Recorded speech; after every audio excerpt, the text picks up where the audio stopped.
Now, we've talked about this angel on my channel before. It's a beautiful little baby. Like I say, it's just beyond me with a smile that bright. I just will never understand why people will hurt these babies, cause their death. These people don't need to be parents.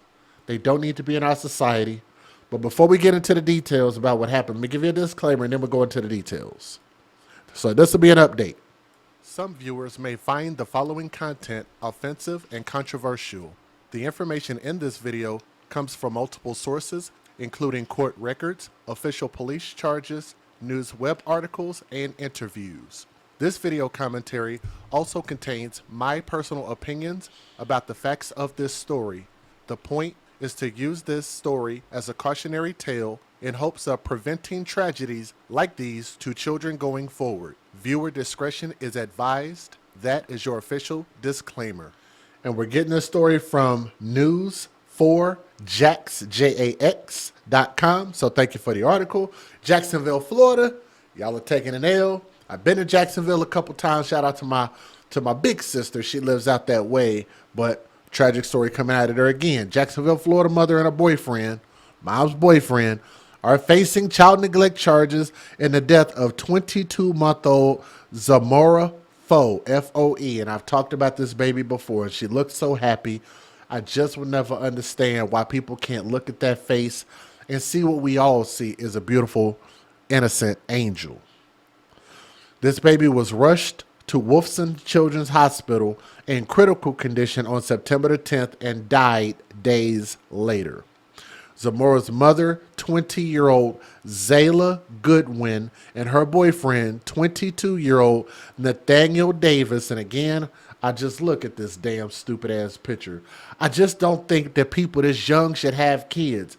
Men under the age of 30 definitely shouldn't have children. And I think that women probably shouldn't have children until they're at least 25, maybe closer to 30. I think that would probably help our society better. I think that would help the maturity better. But I think stupid is as stupid does, and maybe they're just stupid people, okay? Now, they both remain in Duval County Jail on $500,000 bond. Goodwin's attorney entered a not guilty plea Wednesday on a child neglect charge, and the judge ordered Goodwin to be back in court on October 24th. This was a few weeks ago. Attorney also entered a not guilty plea, and he was ordered to be back in court on October 24th. Each face 4 to 15 years in prison if convicted of child neglect. When it results in death, if you ask me, that should easily be 25 to life. That should be 25 with an L, in my opinion.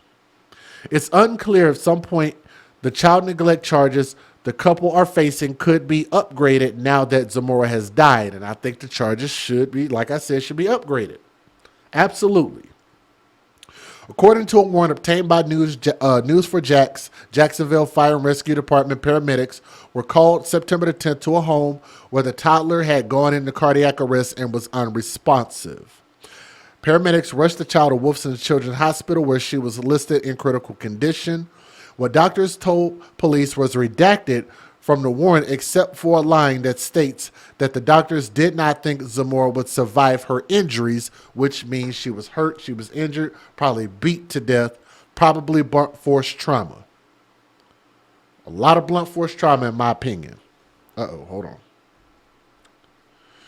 Goodwin and Davis were detained at their home for questioning as assault and homicide detectives were called to investigate.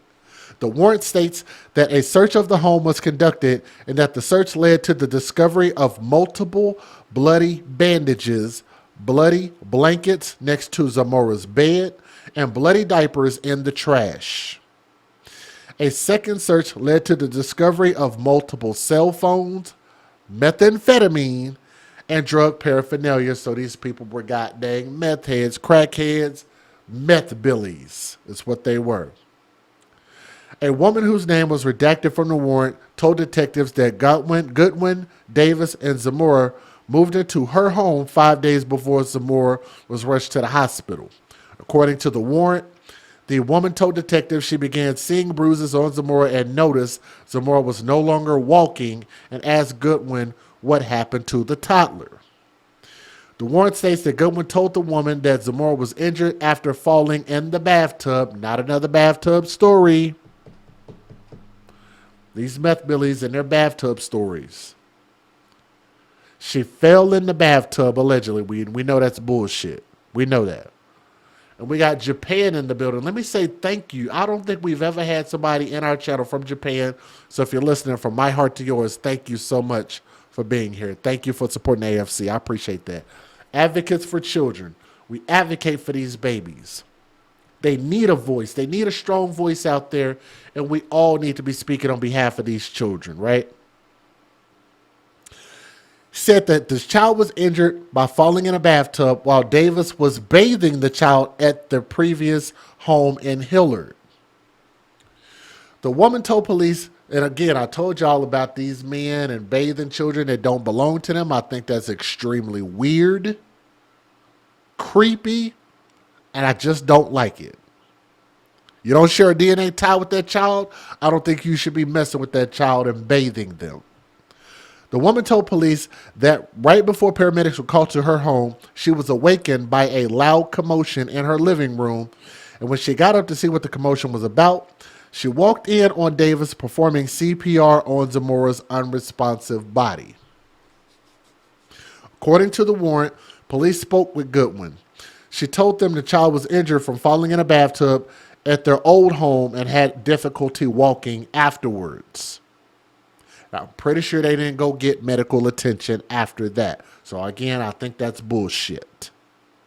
She also said she noticed that one day that Zamora's lips were red and swollen and that she struggled to eat, but believed it was from an allergic reaction. Goodwin also told detectives that she never noticed any other bruising or blood in the child's diapers. Goodwin and Davis were both arrested on child neglect charges after it was determined that the couple neglected to seek medical attention for Zamora despite obvious and observable injuries to her body that included various fractures to her legs. Now, I'm not exactly a rocket scientist, but I would think that if a child's legs are broken, of course they can't fucking walk.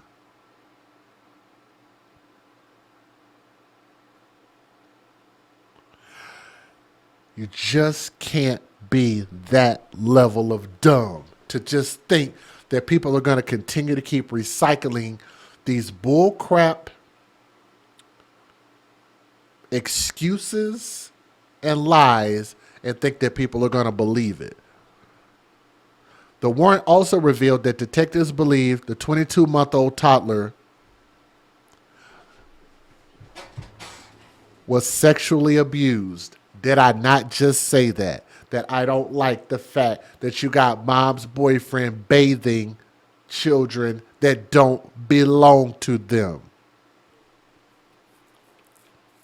We are in Sendai. Crimes against children are also rampant. Wow. That is unbelievable. Wow. Sorry to hear that. Thank you for sharing that.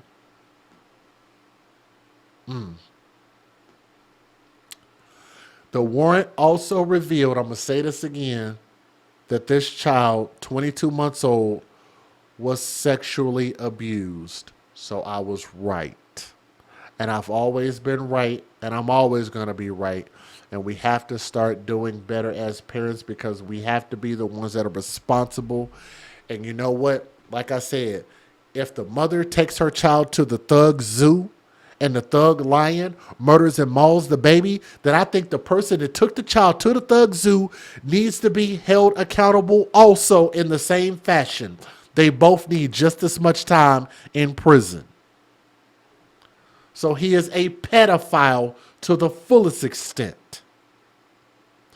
A GoFundMe was set up to help Zamora's biological father to cover the funeral cost. I don't know if I have the screenshot of that, but it's already closed out. They raised $5,602. That baby didn't deserve that at all. And I pray for her soul that she can find peace in heaven. And I cannot wait to see that these two people who caused her death like this and just horribly abused this baby to be rushed to hell as soon as possible. Federal law allows citizens to reproduce, distribute, or exhibit portions of copyrighted motion pictures, videotapes, or video discs under certain circumstances without the authorization of the copyright holder. This is called fair use. It is allowed for purposes of criticism, news reporting, teaching, and parody, which doesn't infringe of copyright under 17 U.S.C. 107. Is that y'all first time hearing me say meth billies? I got snow billies. I got meth billies. Hey, y'all got to tell them about some of my hashtags. All AFC hashtags. Hashtag TTO. Hashtag TTT. We got a lot of them. Please do me a favor. Hit that thumbs up and leave a comment. Let's go ahead and get into this news story. The videos. Here we go. The family of a 22-month-old came together for a vigil tonight to remember her short life. Family and friends honored her life on the west side at Stockton Park, where they listened to music and grieved together. Zamora Lee passed away. As you see here, there are many people that were there to honor her life and to also remember her. Zora Foy died September 18th after being taken off life support. Her mother, Zayla Goodwin, and her boyfriend, Nathaniel Davis, are being charged with child neglect.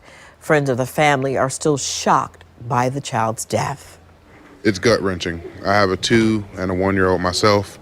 I never thought, we would even have to do anything like this. Zamora was my daughter's, best friend, so this hurts.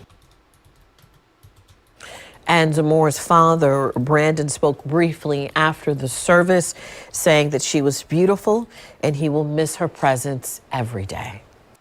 Tonight on the 10 o'clock news, a heartbreaking end to this local toddler's life. The father of 22-month-old Zamora Foe tells News4Jax his daughter was taken off life support today. The first thought that went through my head when they told me like she wasn't gonna make it no more is no man's supposed to outlive his daughter, And it's crazy the way the world is, man, for real. Last week, Zamora was rushed to the hospital in critical condition after police say she was neglected by her biological mother and the mom's boyfriend. We want to warn you tonight, the graphic nature of the alleged abuse that we're going to talk about here. But Zamora's biological father says he wants the public to know what really happened to his precious little girl. News4Jax reporter Eric Avignon spoke with that father today and joins us live from Wolfson Children's Hospital. Eric? Yeah, we're right outside Wolfson Children's Hospital, where according to Zamora's dad, earlier today, she was taken off life support and her organs were harvested. Now, bear in mind, she was brought here last week in critical condition with multiple injuries to her body. And according to law enforcement, those injuries were not by accident.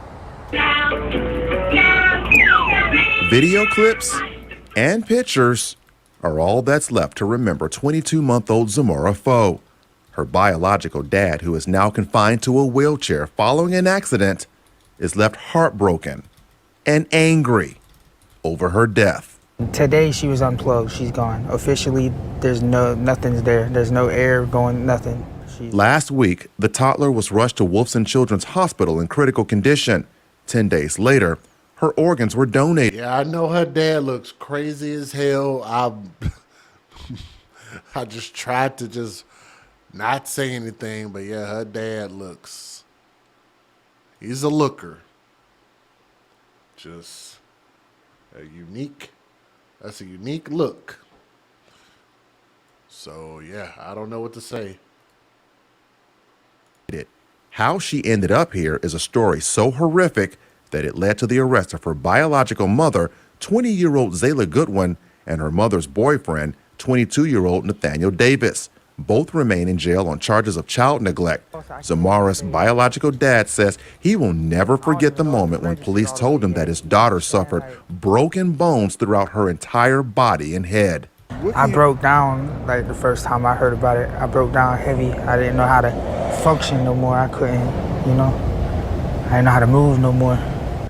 He looks wild, but he had some type of accident or something like that, and which has him wheelchair bound. I don't know if that's a permanent thing or not, but if he's watching this video, the reason why we talk about the face tattoos and stuff like that is just generally it doesn't signify a law-abiding citizen for the most part. Not saying whether he is or isn't, just saying it just looks crazy. That's all I'm saying. According to this heavily redacted arrest report, the child was injured inside her mother's home. The report states that Goodwin told police she was awakened by a commotion in the living room and then discovered her boyfriend performing CPR on her unresponsive daughter.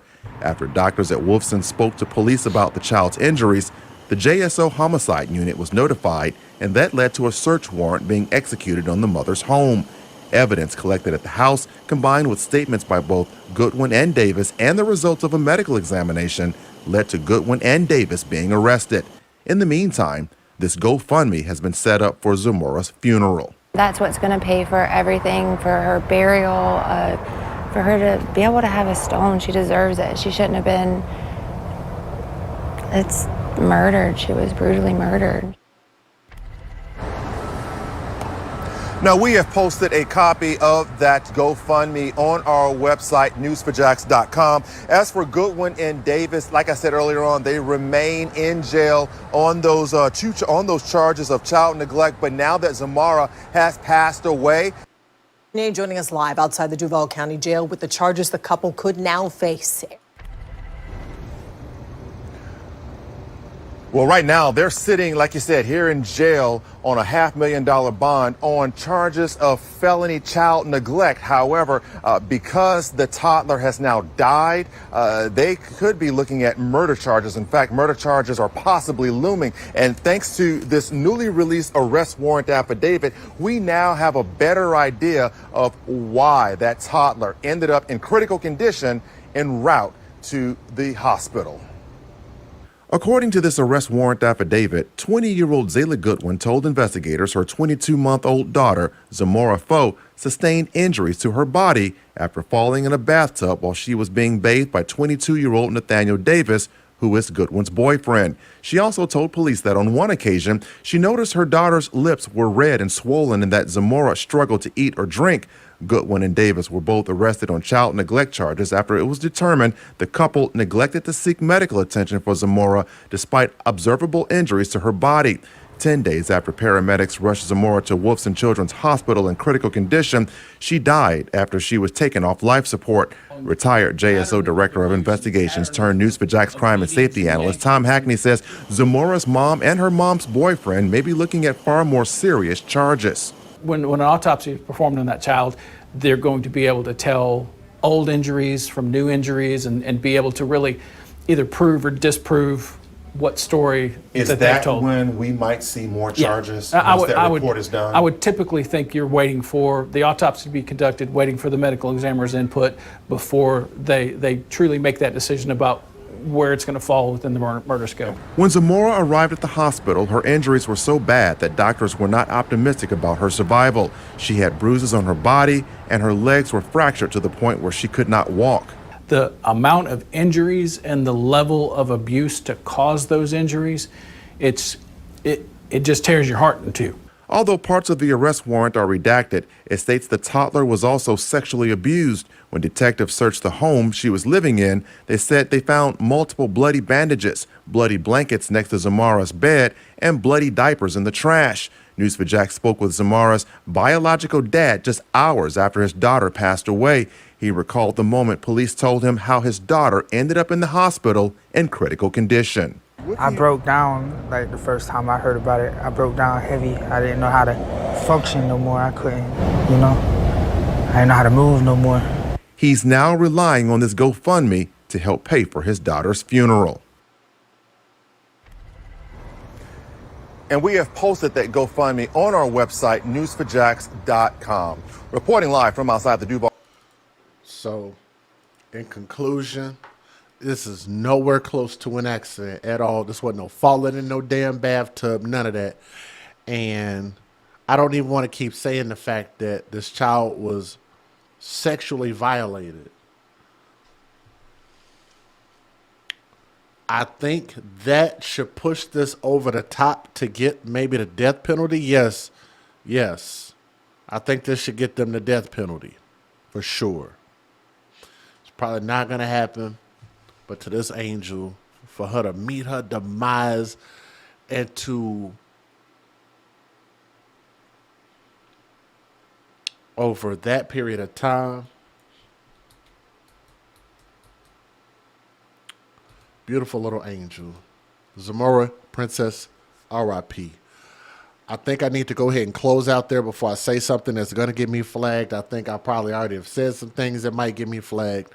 But nonetheless, I hope people understand what my heart is. My heart is with these babies, and it's always going to be the babies, AFC Advocates for Children, that people like this that hurt these babies do not deserve to ever be in our society ever again.